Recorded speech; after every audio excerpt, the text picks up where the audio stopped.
Hello, and welcome to Walk With Me.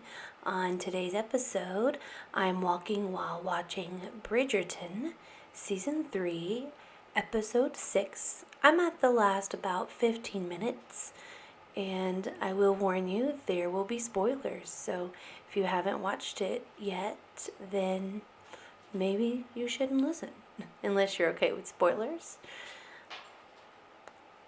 But currently, what's going on is we're at the Kent Ball. There's this centerpiece in the middle. Can't really tell what it is, but it it keeps showing up. And now the Queen Charlotte, has just entered the ball. And she doesn't look like she's happy. She says things are lackluster. So she's unimpressed by this ball, but oh, we're back to that centerpiece. And there's a guy who's cranking the centerpiece. It has flowers on top of it. What will be inside?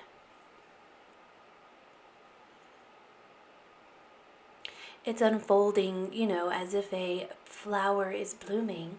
And as it unfolds, we're seeing like paper, maybe paper, fabric, I don't know. I'm thinking it's paper flowers.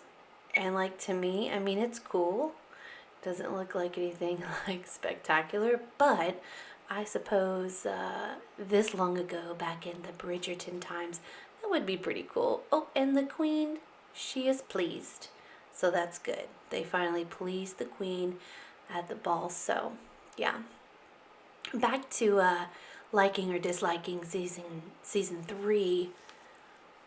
I don't know what people's problem is. Like, season 2 was good, and honestly, I didn't watch season 2 until a few weeks ago, like right before season 3 came out, because season 1 just was like whatever to me. Like, it was cool, but I wasn't, like, by the time season 2 came out, I just was kind of over it, I guess. But I don't know, something about season 3 coming out, I'm like, all right, let me go back in time. All right, Mama Bridgerton is chatting with Francesca, who is engaged to Lord Kilmartin. And she's concerned the Queen's not going to be okay with this, because the Queen wanted to set her up on her own. But Francesca has asked her mother, Lady Bridgerton, to take an audience with the Queen and let her know that Francesca has her own ideas of love, and they want to marry quickly.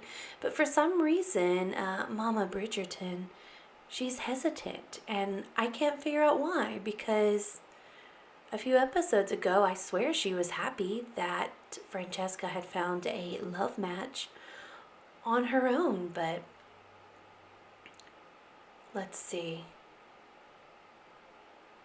She's afraid. Mama Bridgerton says she is afraid that she'll ruin things if she goes before her now. So I don't know. We'll see what happens with that. I don't know what's going on. I thought Mama Bridgerton was cool with this, but maybe she's not. While we're waiting on something to happen, I will go back and chat about season 2, which I really liked, and Anthony is actually my favorite Bridgerton boy. Maybe it's because he's firstborn. I'm a firstborn. Like, I understand his sense of responsibility and that kind of thing. So I just really relate to Anthony, and he's a handsome fella for sure. So I was really glad to see more of his story in season 2. And like the moment at the beginning of season 2 when him and Kate were both riding, like, I knew it. Like, I already knew they were in love. Like, they were going to be in love. That was set up. It was so clear. And I understand that you can't like give everything right up front, but it was really drawn out to me how long it took for Kate and Anthony to like truly admit their feelings and try to be together. It's like he was gonna marry her sister, but yet he was still meeting her like in closets. That was so wild to me. So I was like, okay, like obviously I'm like, surely they're gonna get together because it's weird. But in the end they did, and I was happy for it. I think they obviously were meant to be together. And now in season 3, they're married, they're expecting. I can't remember if in the very first episode of season 3 if we saw Kate's sister, and I can't think of her name right now, but Miss Sharma, the sister. I feel like maybe we saw her in the beginning, but maybe not. I know I haven't seen her since, um, but I thought she was a sweet character, and in the end turned out to be very understanding. So, yeah. Right now we have Lady Danbury talking to her brother, and she keeps talking about she was gonna be free and that her brother Marcus somehow ruined that for her. I'm not sure what she's referring to about being free. Maybe it was before she was married off in the past. If you saw Queen Charlotte, which was phenomenal, Queen Charlotte is a Bridgerton story about the queen when she was younger. And honestly, it took me forever to watch that too. I actually started season 3 and was waiting for the other half to drop before then that's when I watched Queen Charlotte. And I don't know why I was so reluctant. That was a beautiful story. Like, I really liked it. Dare I say, more than I like Bridgerton. It was truly heartbreaking, though. That story also broke my heart. But anyway, in that, you also get to see Lady Danbury as as a young lady. Um, and her husband was quite a bit older than her in Queen Charlotte. She did mention that basically she was promised to him like she was born to marry him. Like her whole life was all going to be about marrying this guy, which I mean, he seemed nice to her, but the age gap was it was pretty serious. And she didn't really know she didn't know what love was all about, I think. Like, it was just her duty, and she was kind of waiting for him to pass to the other side. But now we're back to Benedict here, and he's having a chat on a balcony with Lady Tilly's friend that they had at dinner, and I've already been feeling like a vibe. They've been asking a lot of questions. And it's just like, it was clear to me that they want something to happen here. But, like, is Benedict going to be okay with that? Because I was thinking he was falling in love with Lady Tilly, or is he just having fun? I mean, you never know with these Bridgerton boys. But he's definitely contemplating, like, what he's going to do.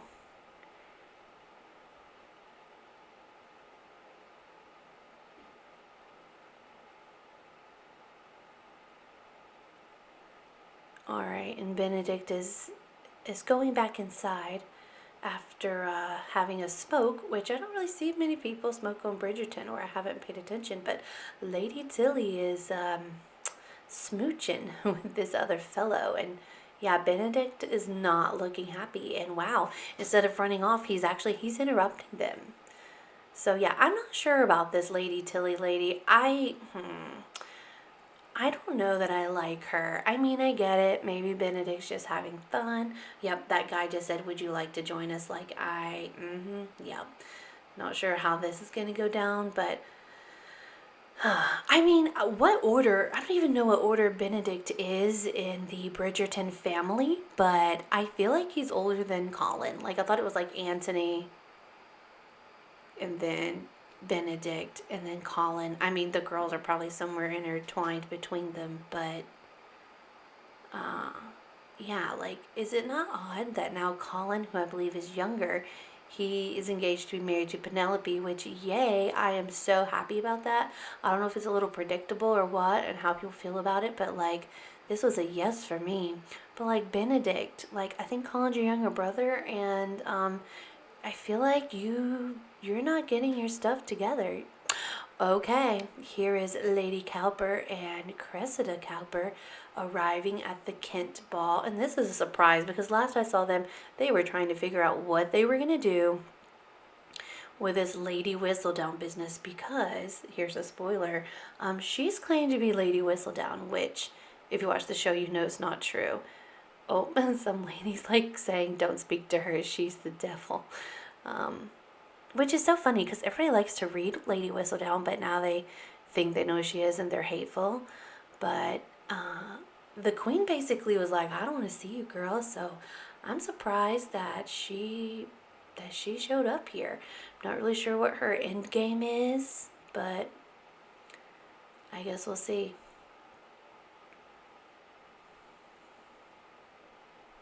I'll say Colin really surprised me. When he decided he loved Penelope, I was afraid it was going to be one of those things like he was caught up in the moment and, then he was going to like come back and change his mind. But he hasn't. Colin has stuck through. And a few episodes ago when he stood up to like her mom and was basically like, I love her and this and that. And I was like, all right, Colin, that's awesome. Like, you have surprised me and I like you better now.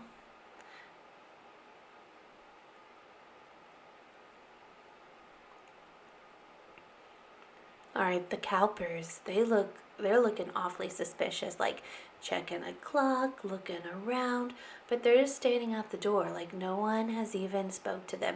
How odd to show up to a ball and just stand around and like, because this was a time you weren't playing on your phones. There were no phones like that, so obviously you gotta like talk to people.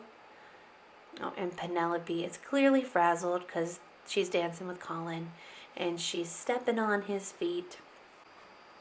And like now Cressida Cowper's taking credit for it? Like, that's so wild. And will Cressida Cowper, if she even writes something, will it even be good? I have no idea what her creative side is like. So, I mean, maybe she'll be able to create something similar or maybe not.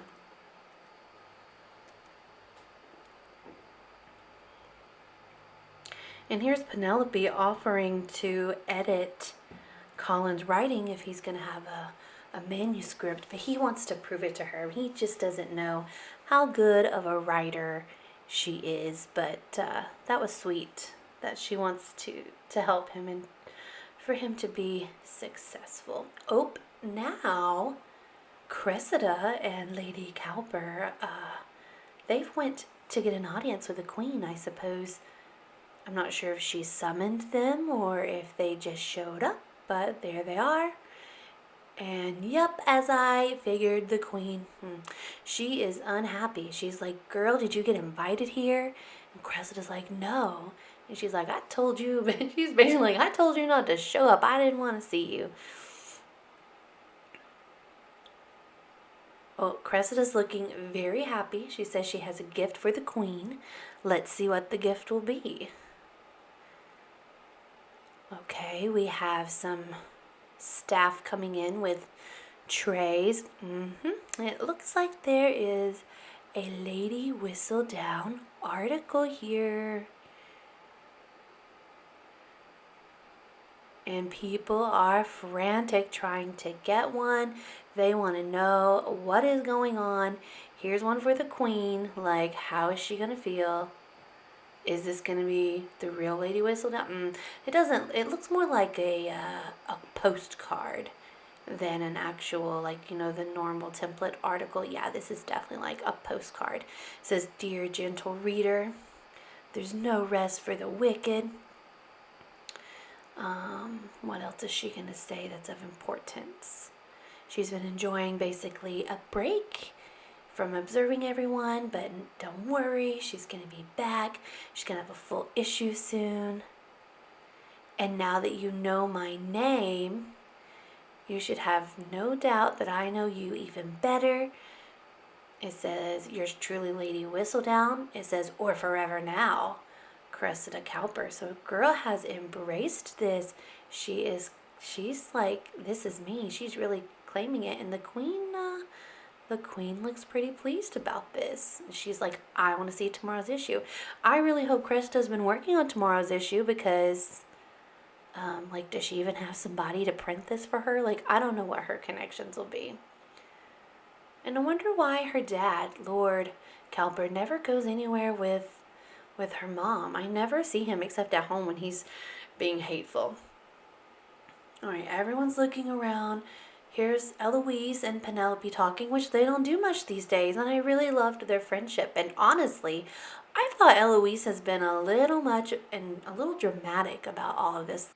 But hopefully, they will be able to rectify their friendship. They were so close, and I think that's important. And Eloise did leave the ballroom floor with Penelope, so maybe she's going to offer some much needed guidance for her friend. And it looks like Colin took off after them as well. I'm not sure if he's going to overhear their conversation or if he's looking for them, but it looks like our time together is coming to an end.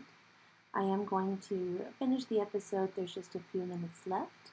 If you're curious to see what happens, go ahead to Netflix and finish it as well.